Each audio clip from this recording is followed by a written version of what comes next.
weltare ɓiɓɓe fulɓe andu diine maɗa fedde heblo sukaɓe africa weltare tv takkusan yoni to ɓoggue to hudallaya to tekana to lekseyba podor to rosso mauritanie rosso sénégal to erkise to tigginte ko on takkusan juula ha e nder galle ceerno abdourahmani dia to darela barka ha to galle makko peka 8 nokkede ko taari ɗum kala ene jeeya e gardiɗi kabaruji men to leydi mauritanie kana hamidou baba mawɗo landal lunda wiyete ka cve woni coalition vivre ensemble o waɗi accident lawol jamma hanki e saaha ummino wadana to leydi mauritanie sénégal so leydi sénégal subaka hande o ko goski vigile woni gardien goto yiita wa ene wondani e fittade mum e ndera terrain mo grand yofa caggal lycée mo darou rahman to leydi mali laamu transition leydi ri ɓe kolliri tigui e ndera communiqué mabɓe wonde ɓe udditi compte bancaire goto wonande kay ɓen yimɓe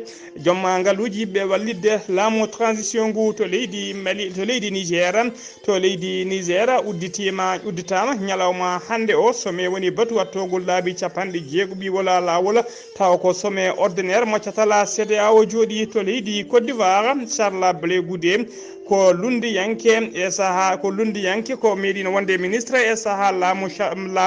Laurent Gbagbo o holliri tigui altine janggo o ko daratoɗo yeeso CPI namdade haqqe makko kay caggal nde CPI sokimo taw koye jumre o holliri sokirimo to leydi Bénin lundi yanke biteɗo Rokhaya Madougou o ñawama ñalawma hanki o taƴanama duuɓi nogas e kaso kadi omo yoɓa amande 50 millions francs CFA to leydi Guinée Conakry ko yimɓe yiɗɓe e yaadiɓe Alpha Condé kañum jinno wadde moɓodiral mumen yeeso siége landaka kono ko gendarmerie sariɓe sakiriɓe gaz lacrymogène to leydi Togo ko debbo goto jangguinowo école kañum fiitono élève mum jaraw duuɓi jeeɗiɗi ha wasi hen fittade mum habaruji men joolam jaɓeri ma jaaha to dowlaji tedduɗi Amérique to leydi Israël ha to leydi Liban bisimilla mone ketki hotodirte joni jañoɗen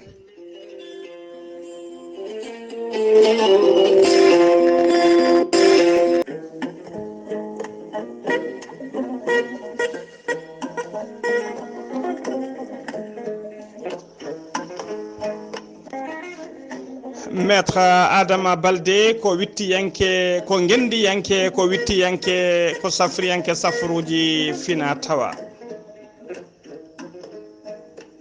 maître Adama Baldé ko spécialiste médecine traditionnelle joguiɗo seedantagal mum ha timmi baɗaɗori koni mondialement maître Adama Baldé ko pirowo koyɗi ko laaɓaɗo ƴewgal kollaɓɗo reedu malaɗo wune maître Adama Baldé ene wiya dendagal leñolgol kala yo rutto e fina tawa mumen nanga e ganni mumen e gande men hanki teɓoɗen ha tiiɗa e fina tawaji men e ganne taniraɓe jatiraɓe men maître Adama Baldé ne wiya dendagal leñol ngol yo yimɓe tinno e ƴewgal kala ko neɗɗo ne waɗa yo yurno yo ƴewdo soɗa naata e dewgal ƴewdo soɗa naata e ɗangal ƴewdo so tawi aɗa naata e hoɗande ƴewdo kala ko codata ƴewdo e wiide maître Adama Baldé maître Adama Baldé ko jawranɗo ɓen jokiɓe caɗele ɓe arsigaji uddi ronkuɓe hebde kayitaji eɓe arsigaji mumen uddi ha tengtino wonɓe to Europe jokkodire maître Adama Baldé joni keeɓa kayitaji ma ha timma maître Adama Baldé ne andina dendagal kelineɓe mum e oɗo saaha joni ko baɗɗo promotion ha hitande maya dendagal diɗo lewru décembre ndu foof ha maya kala ko fate ƴewgal ko gratuit woni yoɓetaki maître Adama Baldé ko laaɓɗo reedu malaɗo wune caggal nde waɗi tour du monde o waɗi tour du Sénégal e oɗo saaha joni mo tawe to Mbacké to leggal bitegal Mbacké Dembo waɗɗani daral Baali so tawi a yiiɗi hebde ɗo ko ɓuuri labde noddata maître Adama Baldé koye numéro makko bureau ji makko ko 33 976 12 00 so tawi ko numéro ji makko téléphone ha e WhatsApp makko mbatta ko 77 351 77 23 walla mbaɗa 77 454 27 09 aɗa wawi kadi wadde 77 949 73 83. maître Adama Baldé ko laaɓɗo reedu mo Allah luɓiri hande gandal laaɓaɗo firde koyɗi mbadden danɗo faade makko. kettode kaburuji mon e demgal pula Afrique, Asie, Europe, Amérique, Moyen-Orient, Océanie. Jam nyalle mon musidɓe tedduɓe heɗen gone dewo sappo e ɗiɗi lewru bowte hitande ujunnaji ɗiɗi e nogasi goho kabaruji men ɗemgal pular e sawte he ko musidɗo mon sehil mon Ghali Abouba to karallagal ha mbawen yiide en to banggue YouTube ko meñi men sehil men Saydou Abouba ko adi kabaruji men ɗemgal pular noon jayde weltare ɓiɓɓe fulɓe andu diine maɗa e gardugol ceerno Abdoulaye Sarr wondude e fedde heblo sukaɓe Afrique e gardugol ceerno Habous Diallo heɗen da duwawuji men faade dendagal bandiraɓe silla jongtonaɓe kala e dendagal bandiraɓe tawateɓe radio Kokoriko international e gardugol ceerno Yaya Alpha Dia jaltugol aduna musidɗo men sehila meɗen biyetenoɗo Yaya Kana gorko mo silla jongto ko ñalawma hanki o yalti aduna walla mbiyen ko kikiɗe hanki o yalti aduna to Dakar lamorgo leydi Sénégal dow inde ceerno Habous Diallo hoorejo heblo sukaɓe Afrique dow inde Sokna Mariam Tijane Alpha Bam to France en nuldi duwawuji men faade dendagal ɓesgu makko kala e dendagal koreji e jinnaɓe makko kala en donima kadi ceerno Yaya Alpha Dia mawɗo radio Kokoriko international eɗen mbiya tan yo Allah yurmomo yafomo harnamo aljanna kanko e dendagal mayɓe julɓe kala kabaruji men ɗemgal pular koto leydi Mauritanie puɗɗorɗen Mohamed Cheikh El Ghazouani hoorejo leydi ndi gonnoɗo e jillu muɗum to wadana o arti aseta hanki o e nder Nouakchott nawnomo to wadan noon ko waɗede supervisé woni tigui ardoyade ko fati uddida gola oɗo festival batto laabi sappo ɓiwol lawol ko fati kay e mawninde guure taw ko guure ɓoyɗe tawatede e nder leydi he waɗi toon noon supervisé activité ji kewɗi ko fati culturel woni ko fati coftal ɓalli ha ko fati culturel woni pine ha e sportive woni ko fati cofte ɓalli kala o ardima toon noon guila kay ko fati tournoi taw ko ɓuura fewde junggo to banggue pellugol woni tira ala cible o ardima toon kadi course gueloɗi ha joni ko leydi Mauritanie keddoɗen Sidi Wul Zahaf ko jagolgal kalfinaɗo ko fate cellal aade kañum e gollidiɓe mum ɓe kolliri aseta hanki kikiɗe wonde nder jokki leydi Mauritanie kala ko ujunere e temedde jeegom e capanɗe nayo e yimɓe joyo kolkisa e nder holkiso he noon capantato e jeegom tawama e jaati ko fiɗaɓe mborosa covid sappo e jeenayyi e nder ɓe cellano ɓe capanɗe jeegom e tato kepti cellal men neɗɗo goto hawre ladial ha joni ko leydi Mauritanie keddoɗen dadiɓe halfinaɓe nden ko e kisala wuuro Nouakchott natirde Nouakchott ɓe teɓima aseta hanki o to natirde wuuro Nouakchott ngo yimɓe ɗiɗo yinnoɓe nannude drogue kewɗo fodde temedde ɗiɗi kilo drogue mo hinde hashish ɓe jinno nannude ɗum koye nder Nouakchott ko poste gendarmerie mo PK 25 kañum tigui teeɓiɓe ɓe teeɓa noon ɗiɗo ɓe foof noon hollirama ko militaire uji ɓe gonno koya auto mabɓe eɓe ɓorni tiniji mabɓe ɓe gone auto civil gendarmerie o noon nde ɓe gari to poste gendarmerie eɓe gone vitesse partout pakkiɗɗo no feewi ko ɗon tigui poste gendarmerie ɓe diddi ɓe tugui PK 25 ha PK 9 natirde Nouakchott ko ɗon tigui ɓe teeɓa noon e oɗo saaha joni ɓe tawrama drogue kewɗo no feewi ɓe nawama e oɗo saaha joni to poste mo wadanaga enquête o noon holiri kamɓe militaire uji ɗiɗi kala koɓe rokkaɓe haalis koɓe yiyanaɓe million taw ko haalis ugoyam beele joom marchandise ɓe dokkiɓe million haaɓe mbawa nanande ɗumen oɗon marchandise e nder Nouakchott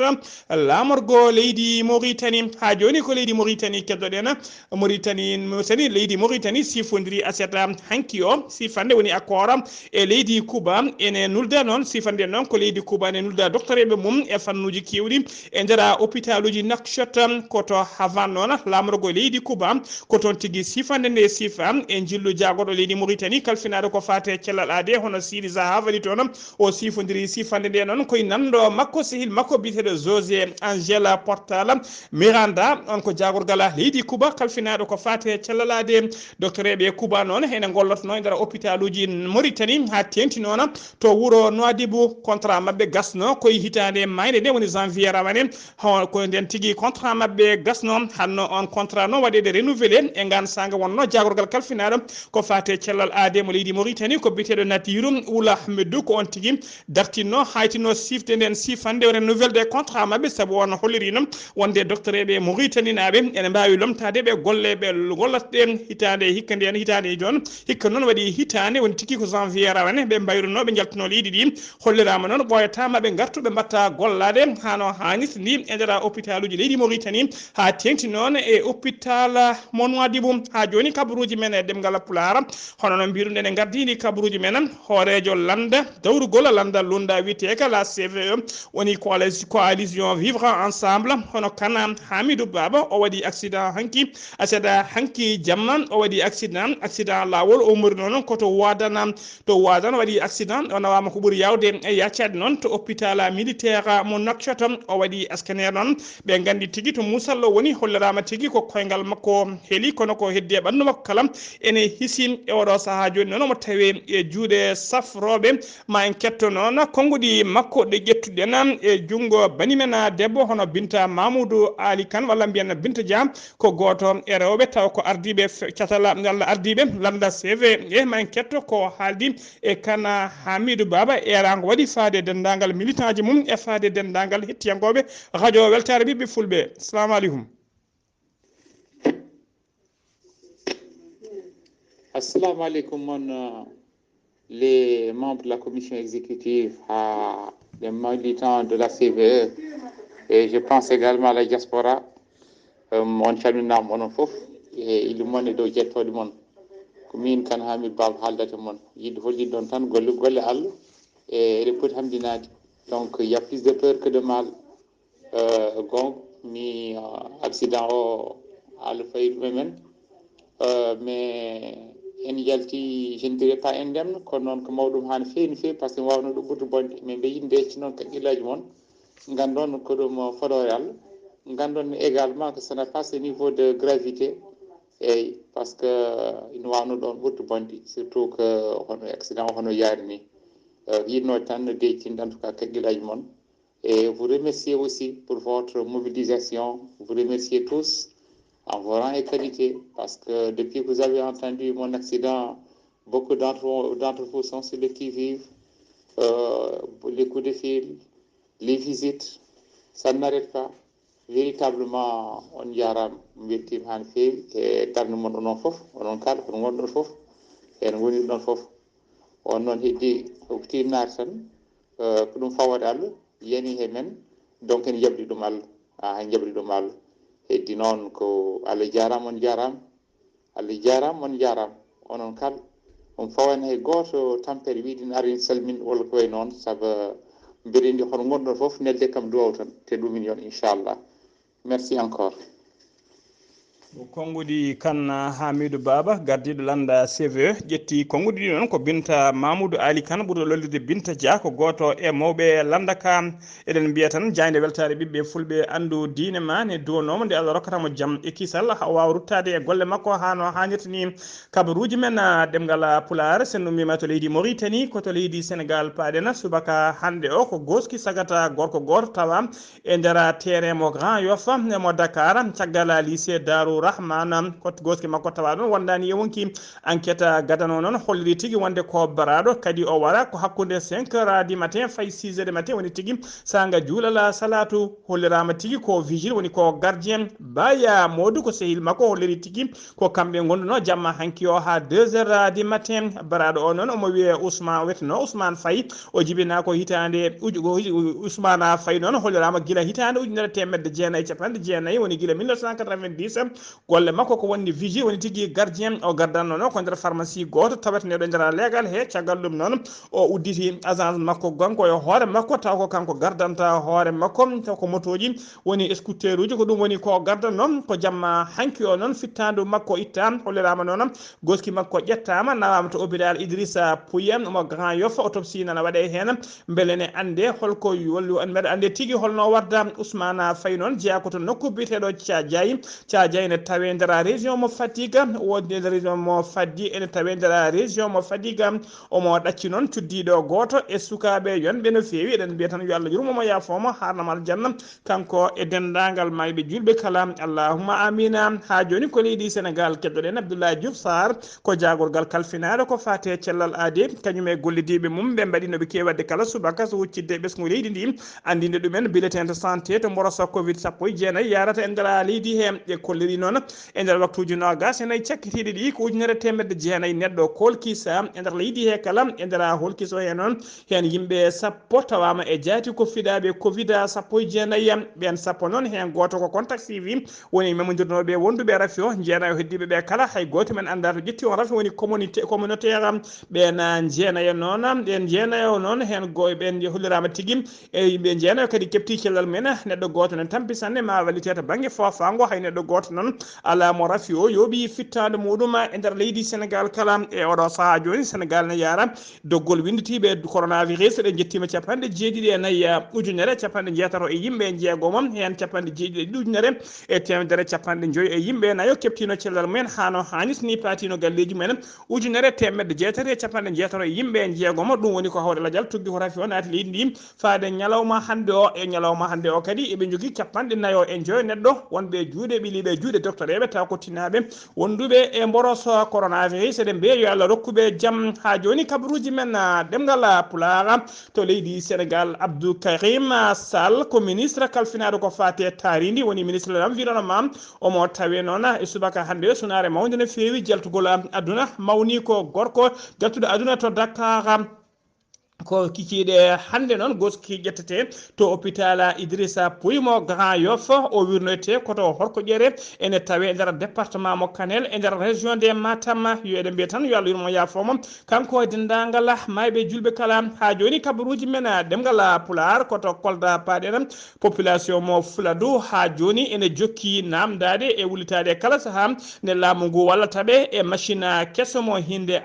scanner nawate tigui e nder cuuɗi cafriɗi tawateɗi e nder o nde Kolda ɓe kolliri noon kene wona hitande joni scanner hôpital o koko paani guila nden faade oɗo saaha joni ko caɗele mawde no fewi ɓe jogui toon kala mo sellani e nder oɗon nden falde ma tawawe tigui ha to Sédhiou walla ɓe hen nawe ha to Ziguinchor ko tampere e caɗele mawde no fewi wonandeɓe ha tenti noon e ɓen miskineɓe ko ɗum saabi noon e kala saaha rewɓe e jeunesse kala ne mbaɗa moɓodiri e mumen namdade kay ne mbawata rokkede ko fate scanner woni machine kisoma hinde scanner ardiɓe dispense hôpital o noon e kala saaha ne mbiyaɓe tigui wonde kaye kayitaji koko pewna ha fewi kay machine o ɓoyata ara scanner o ara kono noon Pulaar heewide ni ha ɓuuɓa ene woɗɗani keyɗuɗo kabaruji men ɗemgal Pulaar senomima to Kolda koto leydi Mali paden to leydi Mali gouvernement transition woni laamu satbordude leydi Mali ɓe ɓayini communiqué mabɓe tonggode tati on communiqué noon ko yidde habrude wonde ɓe oɗo saaha joni ɓe udditi compte bancaire noon indira koko wiyete soutien à la transition woni tigui wallude ko fate laamu sabbordu compte bancaire on uddita ko guila ñande tati lewru bowto hitande ujunnaje ɗiɗi e nogas go gonɗen ɗum tawi kadi ko yoga e malinaɓe wurɓe e nder leydi he ha caggal leydi kala taw ko joom jagaluji kañumen tigui namdinode on compte bancaire wawata udditede beele kala saaha kako Allah ɗini ko ɓe mbawa tigui ɓaɗ yidde ɓe mbawa weddade e nder on compte bancaire gam yidde dusde e ɗoftude lana transition kam haka costa e dow pewala kala kalis keɓaɗo hen noon ma kala kalis noon kalis keɓe kalisaji dendinteɗi to noon ɓe kolliri tigui ko ɓuuri hen hewde yahata ko fangue défense et sécurité woni tigui ko banggue ɓeydu tekkinde nden kam ma waw kadi eɗen koppereje kadi ma waw ko itta hen ko fate banggue social yidde wallidde kay ɓen e oɗo saaha joni ɓuurɓe hatujinde ɓuurɓe jujjude e wallitede jaaha leydi hen ɓe kolliri noon kala jiɗɗo weddade hen haalis mum woni tigui jiɗɗo addude hen ballal muɗum ne wawi wadde to banggue espèce woni joguiɗo haalis taw ko haalis liquide ɗo redda walla tawi ne wawi wadde kadi chèque bancaire ene wawi wadde kadi virement bancaire oɗon compte bancaire noon mo tonggode mum ko MAL 016 01 201 02 613 98 152 -72 compte o noon hollirama tigui wiyete ko soutien à la transition o uddita noon koto banque pour le développement du Mali woni BDM commission noon ma taƴe taw commission taƴama on commission noon taw ko ministère de l'équipe ministère des finances finance et de l'économie et des finances kadi commission on commission non kañumen toppito dendagal ngaluji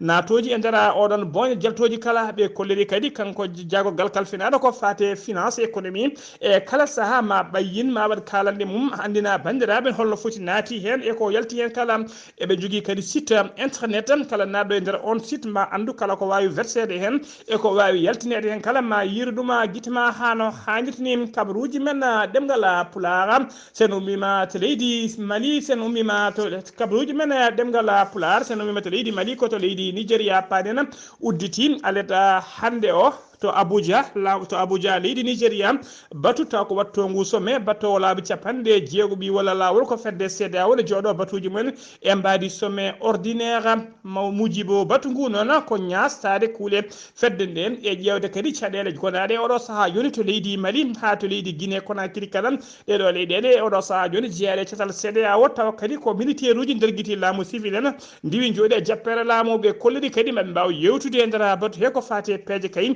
yidde ƴewde ko banggue ɓeydude sécurité woni ndenka ekisal e ko fate banggue ƴellidde faggudu e nder sous région mo CEDEAO kala ha joni kabaruji men ɗemgal pular koto leydi Côte d'Ivoire Charles Blé Goudé o holliri altine janggo 13 bowte maw daro yesso ɓen ñawoɓe taw ko catala bitegal CPI woni cour pénal international Charles Blé Goudé noon ko définitivement akkiti woni oppitama ha laaɓi kay caggal nde o sokono duuɓi kewɗi kankoye Laurent Gbagbo o holliri noon e oɗo saaha joni noon o holliri wonde CPI so darima yesso mabɓe o namdoto koko fate réparation walla mbiyen compensation saabu o holliri CPI ko nanguimo ko kala ko erreur judiciaire woni tigui koɓe jumreɓe nanguirimo ɗum noon ɓaadi ko jumre la budde ɓe mbaɗamo réparation walla compensation woni ɓoosari noon o holliri omo namdiɓe e oɗo saaha joni temedde jeetati sappo e jeenaya ujunere ene fawi temetati euro woni 819 300 euro te compensation woni ɓoosari o holliri noon kanko Charles Blé Goudé noon ko nanga noon tawa kadi ko détention préventive gila dende mars hitande 2014 ko ñande capantati e goho lewru mars 2021 ko nden tigui woppitino ha laaɓi kabaruji men ɗemgal pulaar koto leydi Benin paɗen lundiyanke debbo biteɗo Rokhaya Madougou ñawama ende aleda aseda hanki o taƴanama duuɓi nogas e kaso kadi omo yoɓa amande capanɗe 5 millions taw ko franc CFA Joël Ayvo on kadi ko lundiyanke kañumen hoore mum ñawama taƴanama kañumne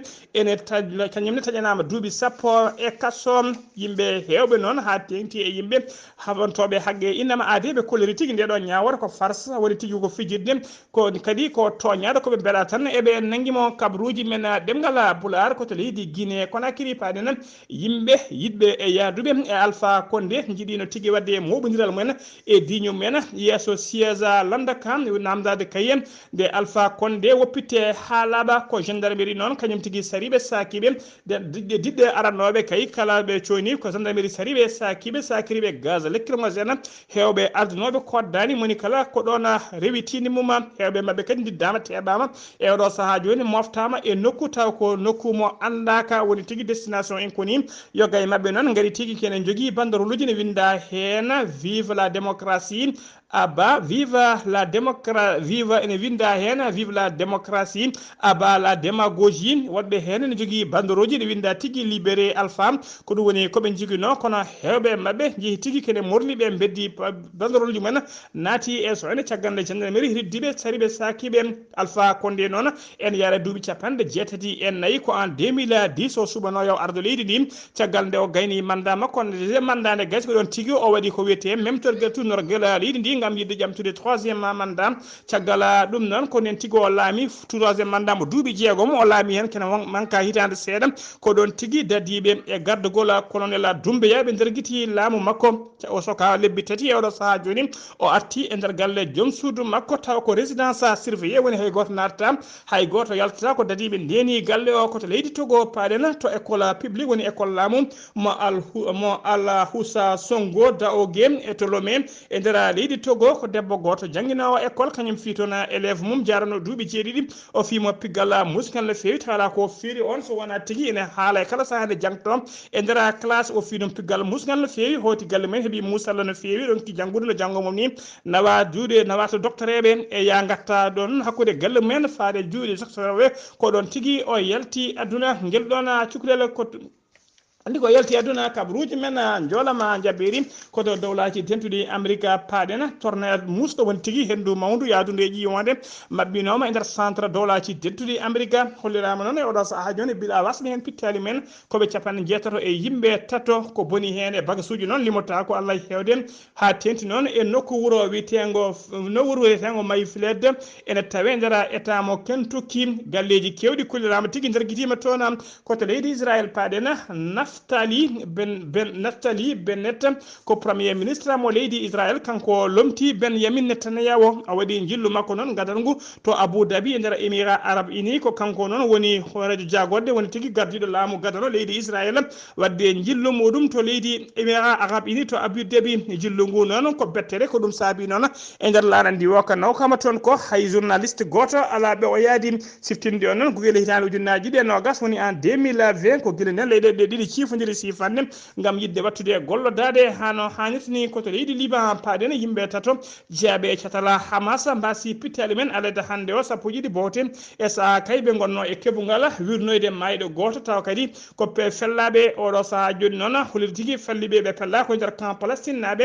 to hakkude palestine naɓe hollirama noon en hakkillaji kala nangui ko yimɓe jeeyaɓe e mouvement palestinien rival kañumen jooɓi pittali mabɓe koɓe kamɓe noon ɓe gonno koye keɓugal